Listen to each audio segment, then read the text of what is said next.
नमस्कार साथियों, मैं आपका दोस्त लेखक बिजनेस कोच डॉक्टर उज्जवल पाटनी। साथियों,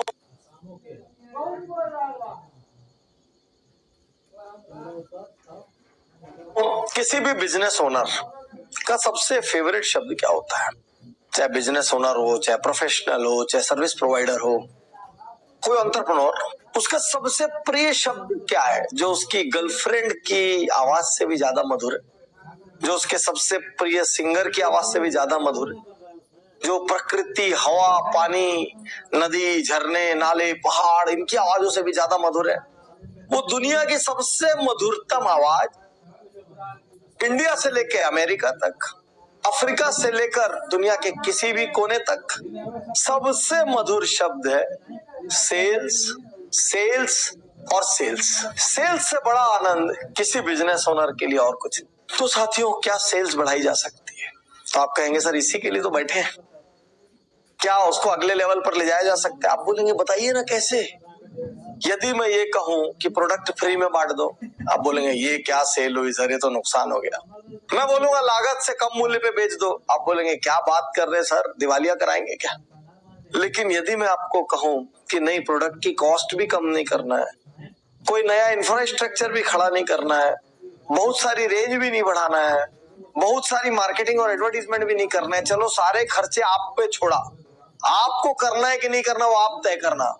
मैं यदि ये कहूं कि सिर्फ आपकी सेल्स टीम के हाथों को आकार देके, उनके सोचने के तरीके को सही शेप देके यदि आपकी सेल्स को बढ़ाया जा सकता है, या मैं ये कहूं कि दुनिया में यदि सेल्स को बढ़ाने का कोई सबसे आसान रास्ता है, टर्नओवर को बढ़ाने का कोई सबसे आसान रास्ता है, प्रॉफिट को बढ़ाने का कोई सबसे आसान रास्ता है, तो वो उस टीम को सिखाना है जो सेल कर रही है।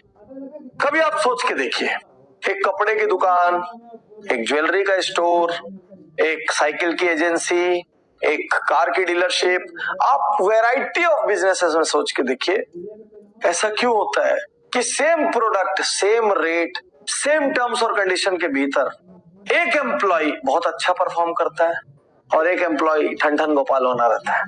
क्यों ऐसा होता है कि किसी कपड़े के स्टोर में आप जब जाते हैं तो एक सेल्समैन आपको ऐसा दिखाता है कि आपको लगता है यार इसको मैं बिना लिए अब निकल ही नहीं सकता, इसका इतना प्रेशर है मेरे ऊपर, इसने इतनी मेहनत की, कभी कभी ये लगता है नहीं लिया तो पिटाई करेगा ये मेरी। तो एक सेल्समैन ऐसा होता है और एक जगह आप जाते हैं और आपको कई बार बोलना पड़ जाता है ठीक से दिखा दो यार, इतना सारा रखा है वो रैक में, कुछ निकाल के दिखा दो, और तो कोई डिजाइन होगी दिखा दो।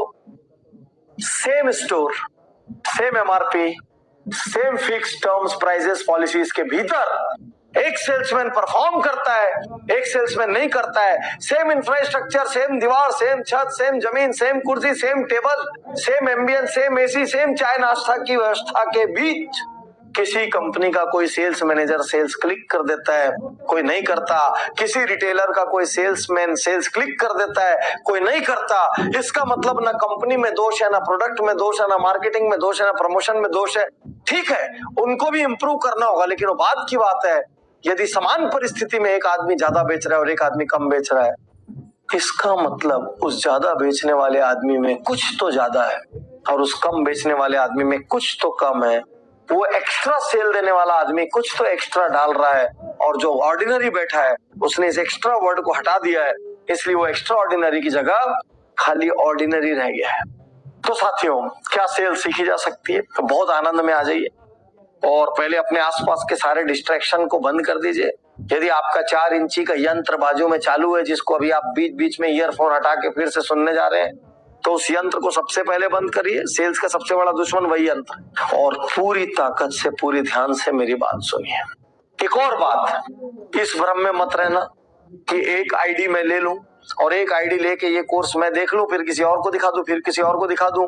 क्योंकि जब तक आप टेस्ट नहीं देंगे, जब तक आप असाइनमेंट्स नहीं करेंगे, तब तक आपको ये पता नहीं चलेगा कि आप सीख पाए कि आप नहीं सीख पाए। इसलिए गलत किए बिना अपना यूनिक आईडी रखना, अपना टेस्ट देना, अपने असाइनमेंट भरना, अपनी एक्सरसाइजेस करना, अपना सर्टिफिकेट पाना, ये छोटी सी कॉस्ट की परवाह मत करना, क्योंकि इतने गुना ज्यादा दे के जाएगी आप सोच भी नहीं सकते। कुछ लोग ये कहते हैं कि सेल्स एक आर्ट है। मैं यकीनन आपकी बात को स्वीकार करता हूं। दुनिया में हर चीज वैसे एक आर्ट है, क्योंकि कोई आदमी किसी चीज को ज्यादा बेहतर तरीके से करता है। लेकिन यदि मैं यहां ये कहूं कि सेल्स आर्ट से ज्यादा साइंस है, और एक ऐसा साइंस है जिसको सीखा जा सकता है, क्योंकि लोगों को कई बार आर्ट और साइंस का भ्रम होता है। बहुत सारे लोग कहते हैं पब्लिक स्पीकिंग एक आर्ट है। मैं कहता हूं पब्लिक स्पीकिंग एक साइंस है, और 48 घंटे के भीतर मैं अपने पब्लिक स्पीकिंग कोर्सेज से नहीं बोलने वाले को भी धाकड़ और धुरंधर वक्ता बना के निकालता हूं। और मेरी बात पे कोई डाउट हो तो आ जाओ मेरे किसी भी पब्लिक स्पीकिंग के लाइव प्रोग्राम में, और लाइव तक ना पहुंच पाओ तो यहाँ पर ऑनलाइन कर लो, कोई भी रास्ते से कर लो, लेकिन आर्ट और साइंस के नाम पे कमजोर बनना छोड़ दो। यदि मैं ये कहूं सेल्समैनशिप एक साइंस है, सेल्स एक स्किल है, ये स्किल लर्नेबल है, ये स्किल डॉक्यूमेंटेबल है, ये स्किल अभी इस कोर्स को खत्म करने के बाद आपके भीतर बहुत बड़े लेवल पे आ जाएगा।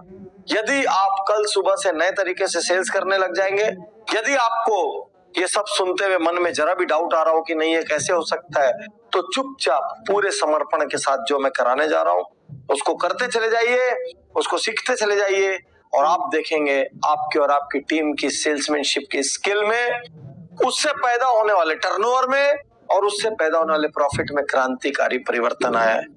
साथियों, सेल्समैनशिप के सबसे बड़े महासागर, सबसे बड़े शास्त्र 9S ऑफ सेल्समैनशिप में, 9S ऑफ सेलिंग स्किल्स में मैं डॉक्टर उज्जवल पटनी आपका स्वागत करता हूं। ई शुक्रिया, ई धन्यवाद, ई थैंक यू।